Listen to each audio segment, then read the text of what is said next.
Hi, friends. I hope you all are doing very well in your respective lives. Today, I, Kunal Nagbal, representing an academic firm, Nagbal Academic Academia, would like to welcome you back to this great forum wherein we actually get an excellent opportunity to discuss various global economic matters which are actually of great concern to all of us in order to boost our overall understanding of the core global economic environment, specifically targeting the Indian economy, highlighting its various strengths, weaknesses, that is, the SWOT analysis, keeping in view the pestle analysis, that is, the core political, economic, socio-cultural, technological, legal, and ecological factors, so that we keep our momentum of acting as the major catalyst in the overall global economy, accelerating the performance of not only the Indian economy but also of the global economy, because our main vision is to actually enhance the overall development of the global economy, because the vision of the Indian economy, as being said by our great charismatic leaders, is totally in line and sync with the global economic goals. So our overall strategic framework is designed in an excellent manner because we consider the holistic picture, that is, considering the welfare of not only the Indian citizens but the entire globe. Our excellent charismatic leaders, their overall strategies and their overall working pedagogy is really spectacular and outstanding, which is being acknowledged by various international institutions worldwide. And the proof is in front of us. We have been able to survive, and we are still surviving the tough times in an outstanding manner. We are not only being able to sustain ourselves, but also we are able to help our peer countries at the best possible level. Our peer countries feel very confident and comfortable in approaching to India because of our extremely hospitable nature, and along with that, our practice of believing in Atmanirbharta principle admires everyone across the globe. And because of this particular principle and the excellent value system, we are able to help them come out of the tough times. So this is really spectacular, and it clearly defines why India is being regarded as the bright spot in the entire global economy, hence acting as the lighthouse for the entire world.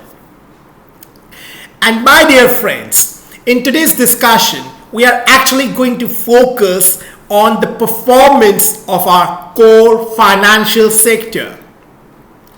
That is, all of us are quite aware that 2023, that is the ongoing financial year, is being regarded as the year of recession, as major economies across the globe are actually expected to face the tough time, and they might have to see the face of recession. However, there is a great respite. That is the good news for the Indian economy. That is, unlike the global economy, India would not slow down. And this has been published in the article of our central bank, that is the Reserve Bank of India. My dear friends, unlike the global economy, India would not slow down. and hence maintain its overall pace of expansion achieved in the year 2022-23. An RBI article said today, that is on Tuesday. We actually remain quite optimistic about India, whatever the odds, said the article on the state of the economy published in the March edition of the Reserve Bank Bulletin.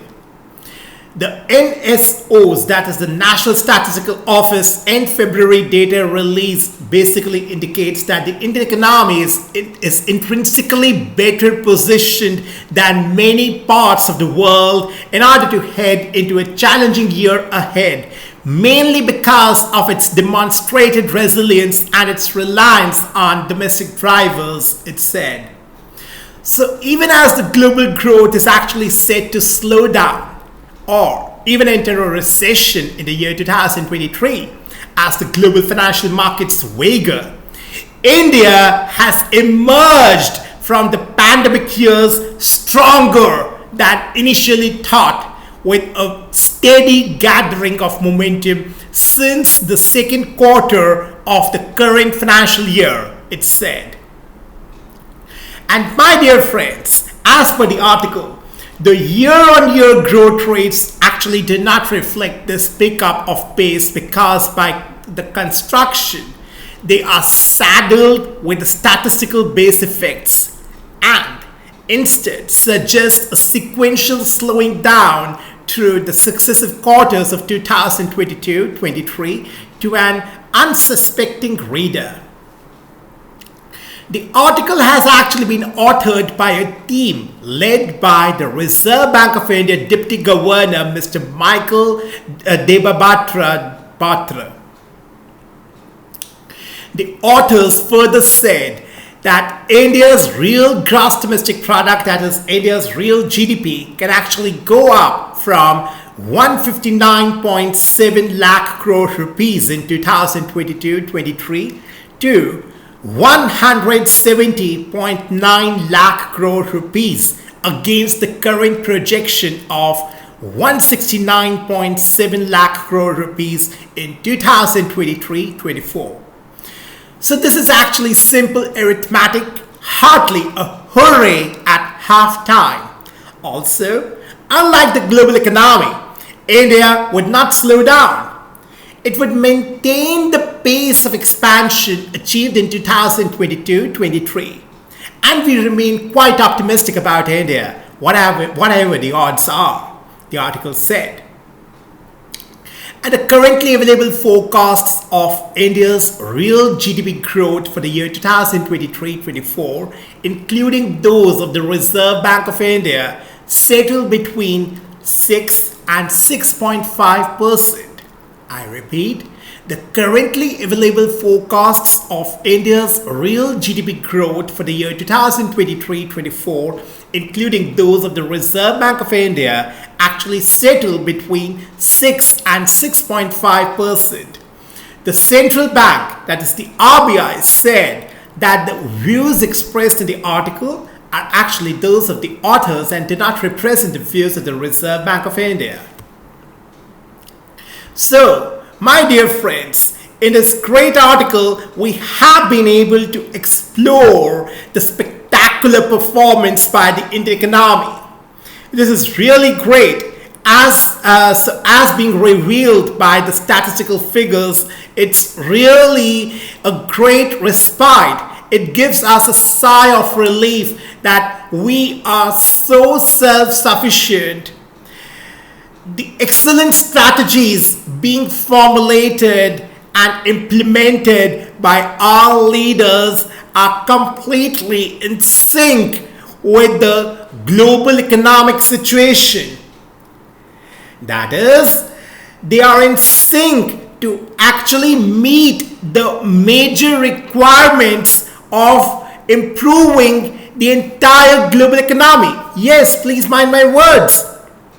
Though in this particular article, it was being highlighted that India's economic performance is actually much better than the rest of the globe performance, than the rest of the countries' economic performance. But, my dear friends, we really need to understand, if we are better in comparison to our peers as far as the overall economic performance is concerned, so that means that we are in a better position to sustain ourselves.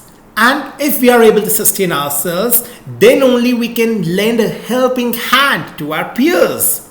So obviously, this is a very, very positive point for the entire global economy.